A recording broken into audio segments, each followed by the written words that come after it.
हमारे साथ। औज़ुबिल्लाहि मिनश्शैतानिर्रजीम, बिस्मिल्लाहिर्रहमानिर्रहीम। अस्सलाम वालेकुम, सभी को आदाब। आज मैं वसीमुद्दीन किरमानी बहैसियत independent candidate Bidar parliament constituency 7 Bidar district से मैंने अपना नॉमिनेशन फॉर्म दाखिल किया है। अल्लाह का फजल व करम है, अल्लाह ने मुझे ये सलाहियत और काबिलियत दी है कि आज मैं जो है सो ना अपना नॉमिनेशन पर्चा दाखिल किया हूँ। अल्हम्दुलिल्लाह अल्हम्दुलिल्लाह, अल्लाह के फजल व करम से मेरा नॉमिनेशन फॉर्म दाखिल हो चुका है। और मैं बिलखुसूस बिदर की जनता से, बिदर के मेरे माँ बहनों से, बुज़ुर्गों से, नौजवानों से इस बात की मैं गुजारिश करता हूँ कि मैंने जो बीड़ा उठाया है, मैंने जो कदम उठाया है बिदर की तरक्की के लिए, बिदर की खुशहाली के लिए, बिदर के नौजवानों को एजुकेटेड बनाने के लिए, बिदर के हॉस्पिटल को, हॉस्पिटलाइज सिस्टम को मजबूत करने के लिए मैं कई बार जो सो मैं ग्राउंड लेवल का लीडर हूँ। मैं 15 साल से सियासी ज़िंदगी जी रहा हूँ। मैं 15 साल से सोशल वर्क करते आ रहा हूँ। मैं कई बार सरकारी हॉस्पिटल्स को जाता हूँ, जाकर वहाँ के हालात देखता हूँ। मैं जब देखता हूँ तो मेरी आँख से आंसू निकल जाते हैं। लोग देहातों से, गाँवों से सांप काटा, बिच्छू काटा या कुछ बीमारियाँ हो गए तो रोते रोते हॉस्पिटल आते हैं, मगर उनको टाइम पे दवाएं नहीं मिलती, जिसका नतीजा कई लोग जो है सो ना फौत हो जाते हैं, क्योंकि टाइम पे उनको जो है सो ना इलाज होना ज़रूरी है। दवाएं जो है सो ना कभी टाइम पे नहीं रहते। तो ऐसे कई चीज़ें हैं मैंने देखे हैं। और कई जो है सो ना लोगों को बिदर से बेंगलुरु को रेफ़र करते, हैदराबाद को रेफ़र करते, गुलबर्गा रेफ़र करते। ये तो गरीब गुरबा लोग जब इनको रेफ़र करेंगे, मामूली डिलीवरी के केस को भी जो है ना हैदराबाद उधर रेफ़र करते। ये मसाइल और बहुत सी मुश्किलें हैं बिदर की गरीब जनता को। सर अभी ये जो मसाइल बता रहे हैं आप, जितने भी, आप एक अपोजिशन में भी रह चुके हैं, तो जब आप कुछ ना करें। साहब, आप मेरा वसीमुद्दीन किरमानी बोल के फेसबुक पे मेरा आईडी है, आप मेरा आईडी चेक करो और उसके बाद बोलो कि वसीमुद्दीन किरमानी कभी किसी के साथ चापलूसी या ऐसा कभी नहीं किया। वसीमुद्दीन किरमानी हमेशा मजलूमों की आवाज़ बन के उभरा है। अगर मैं गलत बोल रहा हूँ तो मेरा फेसबुक आईडी खोल कर चेक कर लो कि मेरे खिदमत क्या है वसीमुद्दीन किरमानी फेसबुक के ऊपर।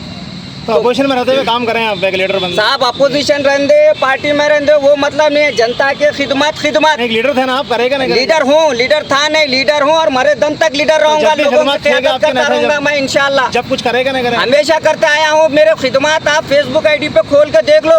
वसीमुद्दीन किरमानी बोले तो हर गांव का बच्चा, हर तालुके का बच्चा आदमी सब पहचानते हैं। इंडिपेंडेंट अप्लाई करने का मकसद क्या है सर आपका, वजह क्या है इंडिपेंडेंट अप्लाई करने के लिए? देखिए, हमारा संविधान बन चुका है, हमारा देश आज़ाद हो चुका है। किसी पार्टी से भी जुड़कर आप नॉमिनेशन डाल सकते थे? पार्टी, देखो, इलेक्शन लड़ने के लिए पार्टी कोई अहमियत ज़्यादा नहीं रखती, पैसा कोई ज़्यादा अहमियत नहीं रखता। इलेक्शन लड़ने के लिए जुनून, जज्बा, जोश, दीवानगी और खिदमत खल्क का जज्बा होना चाहिए। लोग क़यादत को देखते हैं, लोग पार्टी को देखते होंगे।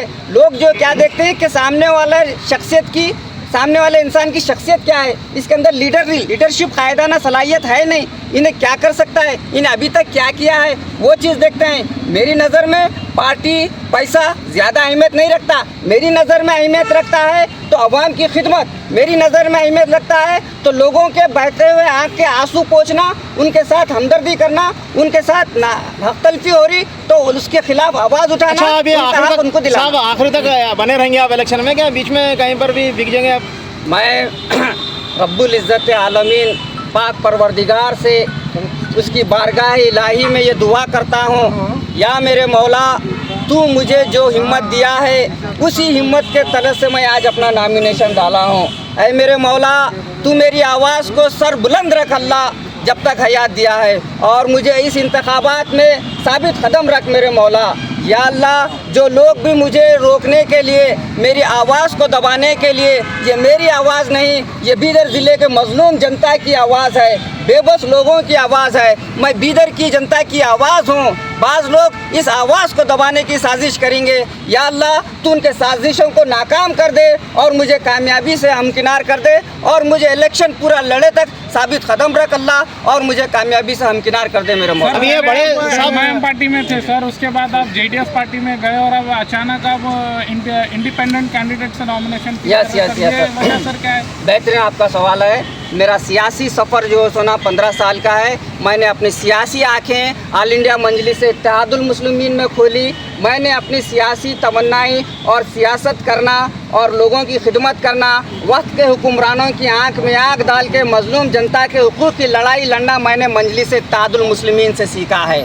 मेरी रगों में आज भी मजलिस इत्तेहादुल मुस्लिमीन का खून दौड़ रहा है। हाँ, कुछ ऐसा वक्त आया था कि मैं बैरिस्टर असदुद्दीन अवैसी साहब बखूबी जानते हैं, मैंने 12 साल उनके साथ बिताए हैं। मैंने मजलिस इत्तेहादुल मुस्लिमीन का झंडा पकड़कर बीदर के एक कोने से मजलिस इत्तेहादुल मुस्लिमीन को बीदर ज़िले की हर गली, हर गांव, हर देहात, हर कब्ज़े में मैंने मजलिस का झंडा सरबुलंद किया है।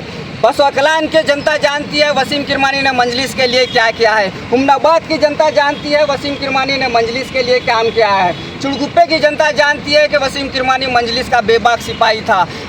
और भालकी की जनता जानती है वसीमुद्दीन किरमानी मजलिस का बेबाक सिपाही है।